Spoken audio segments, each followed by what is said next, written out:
अस्सलाम वालेकुम फ्रेंड्स। हम नैब सर्वर के सेकंड पार्ट को स्टार्ट करते हैं। ये देखें, कॉन्फ़िगरेशन रोल ऐड करने के बाद अब हम इसकी कॉन्फ़िगरेशन की तरफ चलते हैं।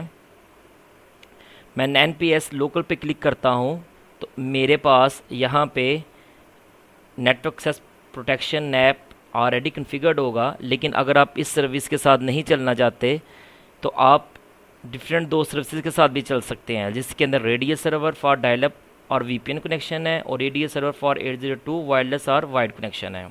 इंशाल्लाह नेक्स्ट लेक्चर्स के अंदर हम इन दो के साथ भी वर्किंग करना देखेंगे, लेकिन फ़िलहाल अभी हमारी जो वर्किंग है वो नैप सर्वर के साथ है। मैं यहाँ पे नैप सेलेक्ट कर लेता हूँ और सेकंड मैं यहाँ पे आके कन्फिगर नैप पे क्लिक कर देता हूँ।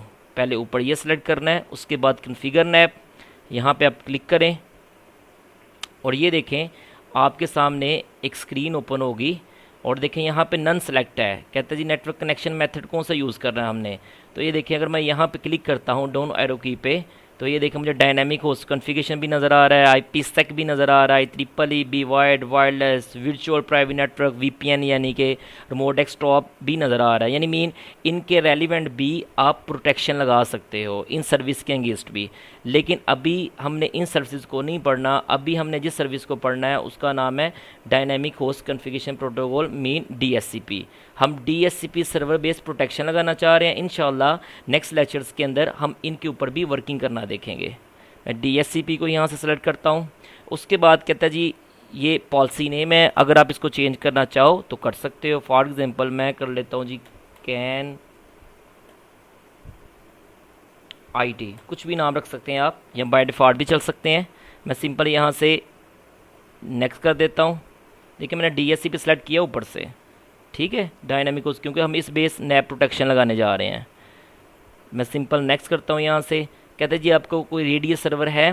अब रेडियस सर्वर्स बेसिकली जब हम रेडियस को पढ़ेंगे नेक्स्ट को, उसके अंदर हम डिटेल के अंदर डिस्कस करेंगे। मेन ये समझें कि आपके यूज़र नेम पासवर्ड अथेंटिकेशन के लिए यूज़ होता है, लेकिन अभी हमारे पास कोई रेडियस सर्वर नहीं है।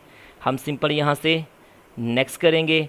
अब कहता है जी कोई DHCP का स्कोप स्पेसिफिक डिफाइन कर दें। आपको पता है आपके DHCP सर्वर के अंदर मल्टीपल नेटवर्क के स्कोप बन सकते हैं। अब कहता है जी कोई स्पेसिफिक के ऊपर आपने नैप सर्वर की प्रोटेक्शन लगानी है कि ओवरऑल सभी के ऊपर लगानी है। अगर मैंने किसी स्पेसिफिक के ऊपर लगानी है तो मैं ऐड पे क्लिक करके उस स्कोप का नेम दे दूंगा, लेकिन अगर मैंने ओवरऑल सभी के ऊपर लगानी है तो मैं सिंपल यहाँ से नेक्स्ट कर दूंगा। उसके बाद कहते हैं जी मशीन ग्रुप, कुछ ऐसी मशीन्स बता दें जिनके ऊपर आप नैप की सर्विस लगा सकते हो। मीन कि स्पेसिफिक क्लाइंट के वही, अगर उनके पास ये प्रोटेक्शन पूरी ना हो तो वही हमारे नेटवर्क का हिस्सा ना बन सकें। इसके अलावा जो हमारे रेगुलर यूज़र्स हैं अगर उनके पास ये चीज़ें पूरी नहीं भी हैं तो वो हमारे नेटवर्क का हिस्सा बन जाएं। तो आप यहाँ पे स्पेसिफिक मशीन के ग्रुप्स के बारे में बता सकते हो कि भाई इन मशीनों के ऊपर ये वाली पॉलिसी इंप्लीमेंट करनी है। लेकिन बिहेवियर या आपके नेटवर्क का एनवायरनमेंट ऐसा होना चाहिए कि आप तमाम मशीनों के ऊपर ये वाली प्रोटेक्शन लगाएं। तो इसलिए मैं यहाँ पे कोई भी मशीन सेलेक्ट नहीं कर रहा। अगर सेलेक्ट करनी हो तो मैं ऐड पे जाके यहाँ पे उन मशीन्स के ग्रुप को सेलेक्ट कर सकता हूँ, ये देख सकते हैं आप, ठीक है। लेकिन अभी ओवरऑल मैं तमाम की तमाम क्लाइंट्स के ऊपर, तमाम की तमाम मशीन्स के ऊपर लगाना चाहता हूँ। कोई विजिटर आता है, कोई मेरा गेस्ट आता है, कोई मेरा डोमेन का क्लाइंट है, कोई भी पर्सन आए, जब तक उसकी फायरवॉल ऑन ना हो, जब तक उसका एंटीवायरस अपडेट ना हो या इंस्टॉल ना हो, एंटी स्पायरवेयर वगैरह ना हो, तब तक वो हमारे नेटवर्क का हिस्सा ना बन सके। तो यहाँ पे मैं सभी के लिए लगाना चाह रहा हूँ, क्योंकि हमें तो नहीं ना पता कि कोई बंदा, किस बंदे के सिस्टम से वायरस निकल के हमारे नेटवर्क में फैल जाए, या कोई बंदा को शायद बाहर से हैकर आए जो हमारे नेटवर्क को हैक करके चला जाए। तो इसलिए हमें तमाम मशीनों के ऊपर ये वाली सर्विस को इम्प्लीमेंट करना है। तो इसको मैं ब्लैंक ही रहने देता हूँ सिंपल यहाँ से, यानी ब्लैंक से मीन ओवरऑल तमाम के तमाम कंप्यूटर्स के ऊपर। तो मैं सिंपल यहाँ से नेक्स्ट करता हूँ। उसके बाद कहता है जी आपका रेमिडिएशन सर्वर ग्रुप बताएं।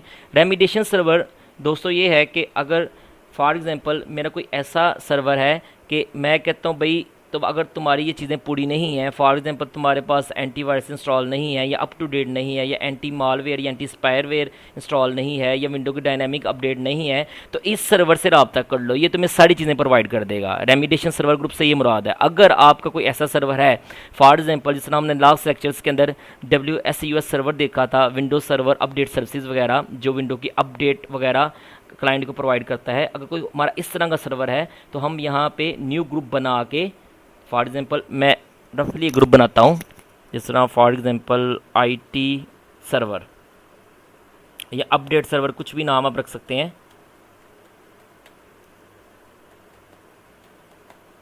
और यहाँ पे आप उन सर्वर्स के फ्रेंडली नेम कोई भी रख लें। फॉर एग्जांपल मैं कहता हूँ विंडो अपडेट,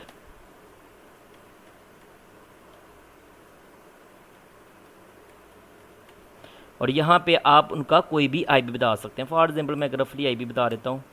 कहता जी या तो IP बता दें या उसका नेम बता दें। मैं यहाँ पे रफली IP बता देता हूँ कि भाई ये है, इसको रिजॉल्व करो, और ये देखें रिजॉल्व हो गया। इसको सिंपल क्या करता हूँ, ओके। इसका मतलब क्या है कि फॉर एग्जांपल अगर मेरे किसी क्लाइंट की, अगर जो NAP सर्वर की प्रोटेक्शन है, जो उसकी पॉलिसीज अगर वो कंप्लीट नहीं है, तो इस सर्वर से रब्ता कर लें। तो मैं इसे ओके कर देता हूँ, ठीक है। नीचे जी बताएं जी कोई ऐसी वेबसाइट हो कि जो आपके NAP सर्वर के मुतल्लिका इन्फॉर्मेशन प्रोवाइड कर रही हो कि क्या क्या चीज़ें हैं, क्या क्या चीज़ें नहीं हैं। जैसे if we page provides user instruction user how to bring computer and device to complete NAP healthy policy, कि जो इंस्ट्रक्शन प्रोवाइड करी हो। अगर आपकी कोई ऐसी वेबसाइट है तो वहाँ पे आप वेबसाइट का नेम दे सकते हैं। फॉर एग्जांपल मैं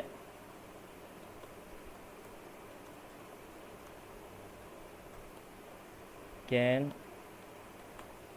institute.com, अगर आपकी कोई वेबसाइट ऐसी नहीं है तो आप ना भी दें, डज़ मैटर, में कोई इशू नहीं है। अगर रेमिडिएशन सर्वर भी आपका नहीं है तो आप यहाँ भी रेमिडिएशन सर्वर ना दें, किसी किस्म की कोई टेंशन नहीं है। आप ब्लैंक भी यहाँ से चल सकते हैं, मीन नेक्स्ट करके भी आगे जा सकते हैं। मैं सिंपल यहाँ से नेक्स्ट कर देता हूँ। कहता जी जो आपके NAP के नेबर क्लाइंट कंप्यूटर हैं, अगर फुल एक्सेस है because they not complete with healthy policy plain hardware remediation server. कहता है अगर वो ऑटोमेटिक रेमिडिएशन सर्वर के पास चले जाएं, मैं कहता हूँ हाँ जी ऑटोमेटिकली रेमिडिएशन सर्वर के पास चले जाएं। अगर मैं कहता हूँ रेमिडिएशन सर्वर के पास ना जाएं तो इसको मैं अनचेक कर सकता हूँ, लेकिन मैं इसे चेक रहने देता हूँ क्योंकि रेमिडिएशन सर्वर का पीछे मैंने पाथ दिया है, पीछे IP दी है, इसको मैं सेलेक्ट ही रहने देता हूँ। उसके बाद नीचे कह रहा है भाई जो NAP इनएलिजिबल नहीं है, मीन के जो NAP की पॉलिसी के ऊपर पूरा नहीं उतरते, उन्हें डिनाई करना है। तो मैं ऐसे कहता हूँ हाँ जी भाई मैं इसी मकसद के लिए बना रहा हूँ, मैंने इसको डिनाई करना है। अगर आप डिनाई नहीं करना चाहते तो आप लो फुल नेटवर्क एक्सेस कह सकते हैं कि भाई ऐसे बंदे जो NAP की पॉलिसी के ऊपर पूरा नहीं भी उतरते उसे क्या करो, अलो करो। लेकिन मैं कहता हूँ नहीं जी उन्हें क्या करो, डिनाई ही करना है, क्योंकि मैं NAP सर्वर बनाने का मकसद ही यही है। तो मैं इसी चीज़ों के ऊपर सेलेक्ट रहने देता हूँ जो बाय डिफ़ॉल्ट है। सिंपल यहाँ से नेक्स्ट करता हूँ और उसके बाद फिनिश कर देता हूँ। ये देखिए मेरा सर्वर प्रॉपर कन्फिगर हो चुका है। इंशाल्लाह इसको अब थर्ड पार्ट के अंदर कन्फिगर और इसकी वर्किंग को देखते हैं।